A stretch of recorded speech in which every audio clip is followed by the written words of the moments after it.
የፊታችን እሁድ መጋቢት 6 ጸሎት በሚያደርግበት ሰንበተ ሰንበታትና ደብረ ዘይት ተባብረው በዋሉበት በዚህ ልዩ ቀን ምን መጸለይ እንዳለብን ልንገራችሁ። አብሶ ስለዚህኛው መጽሐፍ ጸሎት በደንብ ልንገራችሁ። በደንብ ስሙኝ። ይህን ቪዲዮ ቀደም ብዬ ባለመስራቴ በጣም ይቅርታ።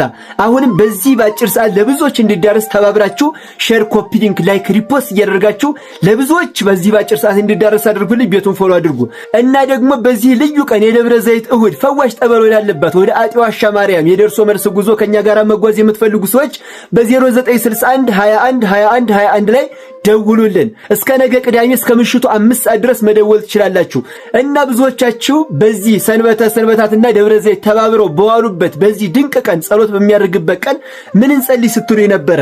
የመጀመሪያ መዝሙረ ዳዊትና ውዳሴ ማርያም ጸልዩ። ይሄ ግድ ነው። ከዚያ ግን ይቺ መጽሐፍ ካለቻችሁ ይቺ መጽሐፍ ድርሳነ ሰንበት ትባላለች። በየቤተ ክርስቲያናችን እጅግ ልዩ የሆነ ስለ ሰንበትና ስለ ዕለተ ምጽአት የምታወሳ መጽሐፍ ናት።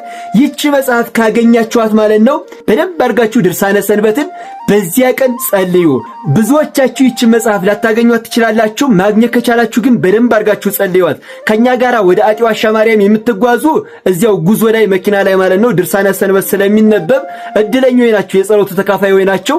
የማትጓዙ ግን እንደምንም ለማግኘት ሞክሩና ጸልዩዋት። እጅግ ልዩ የሆነ ጸሎትና ማለት ነው አምላካችን በቸርነቱ የሁላችንንም ጸሎት ይቀበልልን።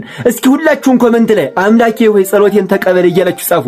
ሁላችሁም አምላኬ ሆይ ጸሎቴን ተቀበል እያላችሁ ሁላችሁም ጻፉ። ቪዲዮ በዚህ አጭር ጊዜ ለብዙዎች እንዲዳረስ ሼርና ኮፒ ሊንክ፣ ላይክ፣ ሪፖስት እያደረጋችሁ ለሁሉም ማዳርሱት። ቤቱ ይጠቅማችኋል። ፎሎ አድርጉ። እወዳችኋለሁ።